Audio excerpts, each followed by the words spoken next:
Hello everybody and welcome to another video. So today I'd like to talk a little bit about how to go ahead and get started using the Simulink support package for Arduino hardware. In terms of an agenda, let's first maybe go over what exactly is the Simulink support package for Arduino hardware and why might you want to use it in an engineering setting. Assuming you still want to use it after hearing the discussion, we'll cover and illustrate how to download and install the Simulink support package for Arduino hardware onto your machine. And then we'll also take a look at how to set it up and configure this Simulink support package for Arduino hardware so that we can use it to build a very simple Simulink model which we'll use to connect to and control an Arduino. So, what is the Simulink support package for Arduino hardware? If you guys are subscribed to the channel, you may have seen that we released a previous video entitled Getting Started with the MATLAB support package for Arduino hardware, and we're going to see that the Simulink support package for Arduino hardware is very similar. Basically, what this package is, it's a Simulink add-on that's going to allow you to build a Simulink model which is then compiled, loaded, and executed on board an Arduino board that's attached to your computer. This package is going to allow you to control the Arduino as well as interface with I/O pins, communicate with other devices via I2C or SPI, or command and control other functions on board an Arduino piece of hardware. Again, similarly, just like the MATLAB support package for Arduino hardware, the Simulink support package for Arduino hardware doesn't support all the hardware functionality on all Arduino boards.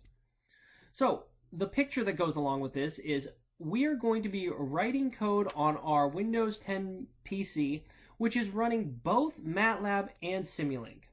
We are then going to use the Simulink support package for Arduino hardware to interface with an Arduino board by connecting the development PC running the Simulink support package for Arduino hardware with the actual Arduino board using a USB connection. So, if all of that sounds good and sounds like it might be something that's useful to you, why don't we go ahead and get started with downloading and installing the Simulink support package for Arduino hardware. Alright, so the first thing we're going to want to do is start up MATLAB here. Make a note here that I'm running version R2016B, but a lot of these instructions should work for any reasonably newer version of MATLAB, with one small exception that I think we're about to run into fairly quickly. So, with that being said, what I need to do once MATLAB starts up is come here to the Home tab, come here to Add-ons, hit the drop-down, and go to Get Hardware Support Packages. What this is going to do, it's going to bring up the Add-on Explorer, and it's going to allow me to search for the Simulink support package for Arduino hardware. Here's the Explorer. I'm going to go ahead and maximize this to get a little bit more real estate. And look at that, it's actually already here at the very near top. If it didn't show up for you near the top of the displayed available list of hardware support packages, obviously just come up here to the search bar, type in Arduino, hit the search key, and that should show up pretty quickly. Here it is, the Arduino support package, or Simulink support package for Arduino hardware. So I'm going to go ahead and click on that because that's what I'm looking for. And we are here at the download page, except maybe make a note here that, like we said earlier, I'm running actually MATLAB R2016B here, and it says that it may have some issues with this in terms of third-party software downloads. Now, if you watched our previous video on the MATLAB support package for Arduino hardware, you'll see that we installed that fine and it actually downloaded some third-party software as well. This might be some other types of third-party software, but MathWorks does provide a workaround for this. So what we're going to go ahead and do is we're going to cross our fingers and hope that we're not going to encounter any of these issues during my MATLAB R2016B installation. With that being said, I hope you're running something maybe a little bit newer than R2016B, so you don't even have to worry about that. Alright, let's go ahead and do it. So let's come over here to the Install tab, and I'll just click on this drop down and hit the Install button. And we should be off to the races here. I'm going to probably have to log into my MathWorks account here to verify some information. But once we do that, the rest of the installation process, I hope, should go fairly smoothly. So we'll give this thing a second to bring up the login page for my MathWorks account. This is kind of a little longer than I thought. All right, here's a software license. Let's go ahead and say I accept.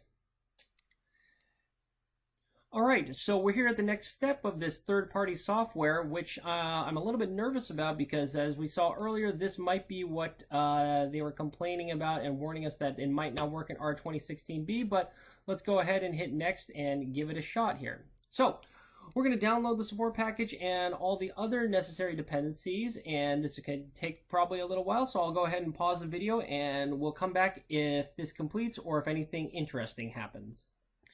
Alright, so unfortunately we didn't get lucky and we actually ran into that error that we were warned about here.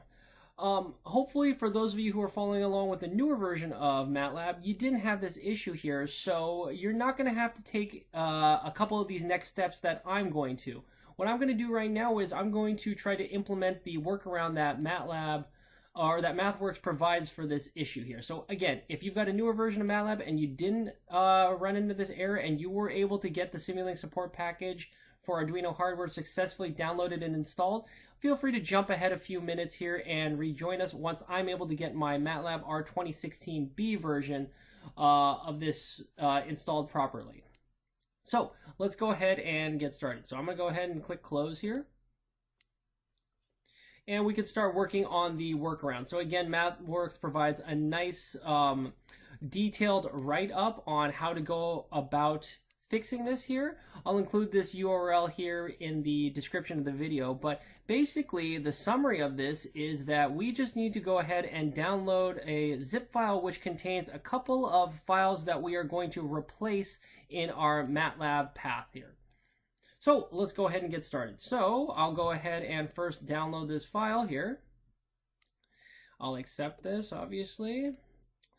All right, that's downloaded. I'm going to go ahead and take a look at that folder here. Here's the attachment. I'm just going to go ahead and extract it here, just so I can take a look at what's actually inside this. So if I come in here, you'll see that there are two folders, something called Bug Report and Java. And if I come over here, let me start another MATLAB Explorer here. If I come over here to my main MATLAB window here, I can go ahead and figure out the file path of my MATLAB installation. Alright, so I can do that by coming to the command window and typing MATLAB root. Here it is, C program files MATLAB R2016B. Why don't I go ahead and copy that file path, and like I said earlier, let's just paste it over here in the Windows Explorer. So as you can see, there's a bug report, and then there's a Java folder and a Java folder here. So all we're going to do is basically take these newer versions here and replace whatever's in here. MathWorks makes a recommendation of backing up all of these files that we're going to replace, so that's probably not a bad idea here. So if I come here to Bug Report here, I can come in here and I see that really there's only these two files that might get replaced. If I come here to my MATLAB path here, it doesn't look like there's anything that's going to be overwritten when I move these files over, so I don't need to back up anything there. Let's again come over here. Let's come over here to the Java folder and come here to Java again, and I guess we have the jar and the jar. And we see that there's basically two files that we are going to replace, instructionset.jar and is2util.jar. Okay, so let's find those two and make a backup of them just for completeness here. So I'm looking for instructionset.jar, so I'm going to go ahead, copy this. Maybe I will make a backup of this someplace. Let's go ahead and put in this temporary directory here. And then I'm also, well, you know what, I better put these in a folder called, oops, not a shortcut, sorry. I want a folder called MATLAB R2016B Originals. Okay, so I need to back up instructionset.jar and then this one, these two. Okay, so I'll copy these, paste them into here. Okay, so I've got my backups. Now all I need to do here is let's make those replacements here. So I guess I can replace these jar files. Whoops, come over here, copy the ones that I downloaded and paste them into this. And I'm going to replace. And I'm going to need administrator privileges to do this. So I'll go ahead and say continue. The same thing, I need administrator rights, so I'll go ahead and continue. There we go, I've replaced those two files. Let's come up here to the bug report. And again, I'll come here to my MATLAB path and I'll go ahead and copy these and paste them over here. Again, I need administrator privileges. So there we go. I think that should be done. Continue, great. Okay, let's go ahead and close MATLAB. All right, so unfortunately, actually, the MathWorks published workaround wasn't enough to actually get it working on my install here. So I just wanted to provide a couple of notes of a couple of additional steps that I had to do to actually get that to happen. I didn't have the screen capture working on that, so unfortunately I can't show you what I did, but it's actually pretty simple. So as we saw earlier, what we ended up doing here for MATLAB R2016B or earlier is we attempted to install the Simulink support package for Arduino hardware using the add-on explorer here, and we encountered that error that we saw. What we then did is we performed MathWorks' suggested workaround by replacing several files in the MATLAB install directory, and then we closed MATLAB, and I actually just went ahead and restarted it and tried to look for the Simulink support package for Arduino hardware. Now, the add-on manager claimed that it was installed, but when I went to actually look for it in Simulink, in the Library Explorer, which I'm going to show you in a second, it wasn't there here. So I had to take two additional steps that, again, I didn't unfortunately record, but I'm going to tell you about right now. It's actually really simple. So what I ended up doing was I went to the add-on explorer. So if you remember, that's just on the home tab, add-ons, get hardware support packages. I then went to the Simulink support package for Arduino hardware and actually uninstalled it. Once I uninstalled it, I restarted MATLAB and then tried to, again, reinstall the Simulink support package for Arduino hardware via that same add-on explorer. And after I did those additional steps, steps 3 and 4, now the Simulink support package for Arduino hardware is successfully installed on my machine. All right, perfect. So at this point, I apologize for that sidetrack, but now, hopefully all of us, whether you're running an older installer MATLAB or a newer installer MATLAB, we should all be on the same page and have the Simulink support package for Arduino hardware successfully installed on the machine. So why don't we take a look at what that looks like right now. All right, so let's take a look at what a properly installed Simulink support package for Arduino hardware looks like. Again, we can come here to the Home tabs, Add-on, Get Hardware Support Packages, and we can verify that the Simulink support package for Arduino hardware is marked as being installed here. So, yep, here we go, and it is marked as installed. Again, that doesn't maybe tell you the entire story because, like I said earlier, on my machine, it said that that was installed here, but it wasn't actually there on my machine in a proper fashion. So how are we really going to check? So the add-on manager is not the 100% surefire way to check that it's installed. So instead, I'm going to close it, and instead, I'm going to fire up Simulink by clicking on this tab. And when we come to Simulink, I'm just going to start a blank model here. And what I want to do here is open up the library browser here. And what I'm looking for here is if I scroll down on the left here, we see all of the block sets that I've got, Aerospace, OPC, all these different ones. And aha, here it is. This is what you want to be looking for. You want to see that you have the Simulink support package for Arduino hardware actually on a list of installed Simulink block sets here. And if that's there, and you're able to open it up and take a look at all of these different blocks, then you should know and feel confident that your system is installed properly. So why don't we take a look now on how to actually use this to build a very simple Simulink model. All right, so why don't we go ahead and set up the Simulink model to utilize the Simulink support package for Arduino hardware.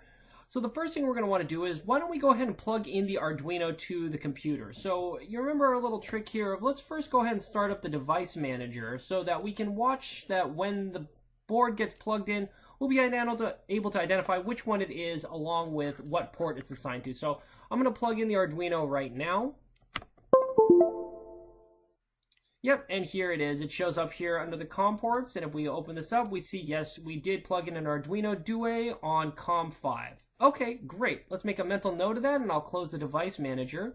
And now, let's come again over to this blank Simulink model that we had gotten started, and let's go ahead and set some of the configuration parameters appropriately. So I'm going to come up here to the gear, switch the model configuration parameters, and we're going to have to make a few changes. So one of the first things we can do is, why don't we come here to the hardware implementation section of this, and for hardware board, why don't I go ahead and click on the drop down and check out all of the different Arduinos that we could target. In our case, we're using an Arduino Due, so I'll go ahead and click on Due. This will make a couple more changes, and we're going to see another set of sub options become available. Well, the one that we want to double check here is let's check the host board connection here. And you see it says set host COM port automatically, which is the desired method of connecting to the Arduino. However, if you wanted to, you could switch this to manually, and like we just saw in the device manager, I could change this to COM5 here if I want to actually connect manually to my board. I like automatically because it seems to work well and saves me the headache of if I'm using a different board which has a different COM port, I don't want to have to manually switch this every single time. So I like automatically. Okay, so that should be set up. Let's come back up here to the solver section here. And one of the things I'm going to want to do here is let's change the stop time. So instead of just running for 10 seconds, let's have it run indefinitely or have a stop time of infinity. The other thing we want to do is, let's make sure that the solver is set on fixed step. And I'll hit this drop down for additional options. In terms of fundamental step size, I want to set this manually. So I'm going to have this run at 100 Hertz. So I'm going to set 0.01 as the fundamental sample size, or fundamental step size. Okay, let's go ahead and hit apply on everything, hit OK, and I think we should be almost ready to go. I need to make this model a little bit bigger until, our simulation mode control shows up. So what I want to do now is instead of having this simulation mode be normal, I'm actually going to hit the drop down and I'm going to switch this to external. Great. So at this point, we've got this model properly configured. So I'm going to go ahead and save this, and actually I'm going to save it as like a template model or something like that, because let me go here and drop it somewhere first. I'm going to go in just a temporary folder I have. I'll make a new folder in here called, how about Simulink Arduino, and let's call this maybe I don't know, how about Simulink Arduino template. Great. So now what this is my blank template model where I've already set up everything to communicate properly with the Arduino. So when I want to make another example, I can just make a copy of this template and use it to start building with, so I don't have to make these changes every single time. This case is pretty trivial, so I think we'll go ahead and just make a model overwriting this template right now. So let's start building up this model. So if I come here to the library browser, let's just start using some of these blocks here in the Simulink support package for Arduino hardware. I think the easiest thing that we can do is maybe let's try to make that internal LED flash again, just like we did in the previous tutorial where we looked at doing this with the MATLAB support package for Arduino hardware. So what I want to do is change one of the digital pins. So I'm going to grab this digital output pin, drag it into the model, and I'll double click on that block. And if you remember, I think on the Due, it's pin 13 that's actually hooked up to the internal LED. So I'll change that to pin 13. And now what I want is I want this to just have some kind of square wave that turns it on, turns it off, turns it on, turns it off. So what I'm going to do is I'm going to actually come back up to Simulink, and I'm going to grab a normal Simulink block here in the sources, maybe a pulse generator. Why don't I pull in a pulse generator? And I will connect these guys together. And I'll change the pulse generator parameters to have an amplitude of 1. That looks awesome. I either want it on or off. It's just a Boolean. 10 seconds is too long. Let's make it a period of 1 second. And it will be on for a quarter second and off for 3/4 of a second. So that looks awesome. Let's go ahead and hit save there, and I'll save the entire model. And maybe as a matter of good practice, why don't I go ahead now and change MATLAB's working directory to the same location where I've saved this model here. So let me open up this temporary folder, and here we go, Simulink Arduino. Here's my one file that I'm looking to work with. So I'm going to go ahead and copy the file path to that location, and I'll come back to MATLAB and switch the working directory here to that exact same location here. Okay. So at this point, I think we are ready to go. What I'm going to do here is now, let's go ahead and I will move the Simulink model to one side of the screen. Let's then put the Windows Explorer version of this on the other end of the screen here. And we are basically ready to take this very simple Simulink model over here, compile it, target it for the Arduino Due, send it to that over the USB connection, and have that code actually executing on the Arduino. So to do that, it's really simple now. All I got to do is just hit the run button. So I'm going to hit run. we're going to come down here, and one of these buttons here, the View Diagnostics, should pop up. So I'm going to click on that button here, and we can get a little bit of insight into what's going on. So you can see that it's compiling and it's translating the Simulink model into C code, right? I see some .c, I see some .h header files, and not more importantly, but interestingly, if you come over here and look in the Windows Explorer, you see that MATLAB and Simulink is generating a whole bunch of these intermediate files. So unfortunately, your working directory is going to get a little polluted and ugly. So just keep in mind that if you remember, we started with this 1.slx file, right? That is your source code. That's the only thing you actually care about.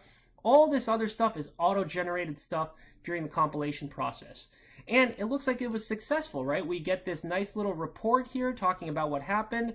I'll let you dig through that if you want. I'm going to actually close it, and I'm going to close the diagnostics viewer, and I'm going to come back to Simulink. And if you see, check this out. If you look down here in the bottom right, you'll see that, hey, this thing is actually running on the running the Simulink model on the Arduino here, right? So if you don't believe me, why don't we do this? Let's stop the screen capture here, and I will set up a camera to look at what the Arduino is actually doing in response to this Simulink model. All right, so here we are, and here's what the Arduino looks like here. And as you can see, that Simulink model is running on the Arduino. You can see the LED light there on the left, and yep, it looks like it's blinking at a rate of about 1 hertz here, and it stays on for about 1/4 second and off for 3/4 of a second. If we want some further proof of that, if you remember, right, we said that it should be commanding right here, pin number 13. That should be this square wave that we're commanding in Simulink. So why don't we go ahead and hook up an oscilloscope to that. So I'll put signal here into channel 13, and I'll put the ground here into the ground. And let's go ahead and take a look at the scope signal, or the scope output here. So let me see if I can zoom in a little bit, and you can see that a little easier. And yeah, that sure looks like the appropriate square wave that we're looking for. So that looks perfect. So I think with that, we have basically gone ahead and shown how to get the Simulink support packet for Arduino hardware working, and using it to build a very simple Simulink model to control an Arduino. Now obviously, the scope of this particular tutorial video is just getting started. We're going to have another couple of videos coming out here which talk about some tips and tricks and how to actually make use of the Simulink support package for Arduino hardware to actually do some useful control and real-time code execution on board an Arduino. So I hope this was helpful, and I look forward to seeing you at the next video. So until then, I'll catch you later. Bye.